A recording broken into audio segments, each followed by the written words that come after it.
Tribunal Superior Eleitoral não pode recusar o cumprimento à lei. Se fosse uma ordem judicial, o senhor, excelência, não teria o direito de cumpri-la parceladamente. É uma lei, não tem vício de forma, nem de iniciativa, nem de conteúdo. Vou ao ponto. Fala-se muito da máquina, eu quero falar do ato jurídico. O senhor, como advogado, entende bem desse assunto. Somente o exercício do voto é secreto para garantir ao cidadão a liberdade de escolha.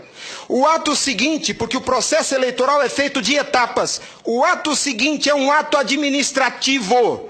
A contagem de um voto é um ato administrativo e se submete a um requisito de validade sob pena de ser nulo, que é o princípio da publicidade. Qualquer ato administrativo deve ser público. Entenda, excelência, nós queremos auditar o fato jurídico, não é a máquina. Não nos interessa o software nem a máquina, nem antes nem depois. Nós queremos auditar o fato, que por natureza é um evento. O evento se perde, por isso a necessidade de dar corpo físico ao fato da contagem do voto, para que se conheça, para que se cumpra o princípio da publicidade, porque a publicidade é erga omnes, é para todos os cidadãos, não é só para o eleitor que olha no visor. Essa contagem do voto deve ser feita para que todos os cidadãos tenham a oportunidade de fiscalizá-la. E não é a contagem de milhões de votos, é a contagem de um voto, de cada voto é um ato administrativo. E será nulo se não for público. Há vários princípios constitucionais que vêm sendo quebrados desde que a Sarapuca foi inventada lá em 97. A cidadania, a publicidade, a moralidade, a legalidade e a própria república. Porque nós, cidadãos, não temos sido respeitados na nossa escolha. Nossa escolha só será respeitada se ela for retratada no corpo físico da impressão para cumprir o princípio da publicidade. O exercício do voto é secreto, mas a contagem deve ser pública. E qual que é a artimanha da urna? Ela estende o segredo do exercício até a última etapa. E o sagrado BU, eu vou usar uma expressão de alguém, eu não lembro quem é o proprietário dessa frase. A seita do Santo Byte tem no altar o BU. O BU não prova nada, excelência.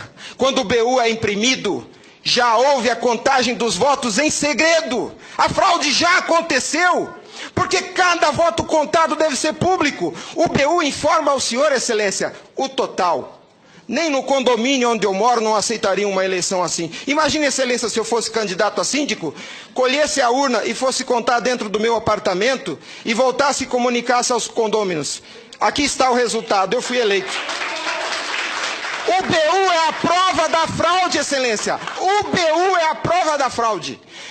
Nós estamos sofrendo uma violação dos princípios republicanos, dos princípios constitucionais e principalmente, excelência, da cidadania.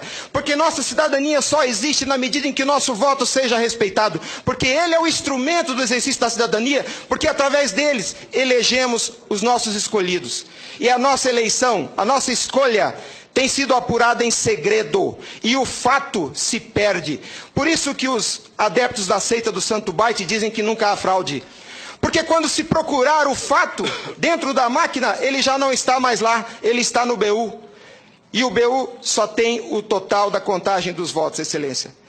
Nós precisamos olhar para esse problema sobre a ótica da lei. Sobre a ótica da lei. Nós não podemos continuar aceitando esse engodo. E a lei que os senhores votaram com uma representação maciça da outorga popular. Só os senhores têm legitimidade para representar o povo brasileiro. Só os senhores. Os ministros da Justiça não têm essa legitimidade. Eles estão usurpando dos senhores as suas competências. Eles estão colocando esse Congresso Nacional de joelhos, porque estão se recusando a cumprir a lei. Eles estão, excelência, eles estão cometendo abuso de autoridade. Abuso.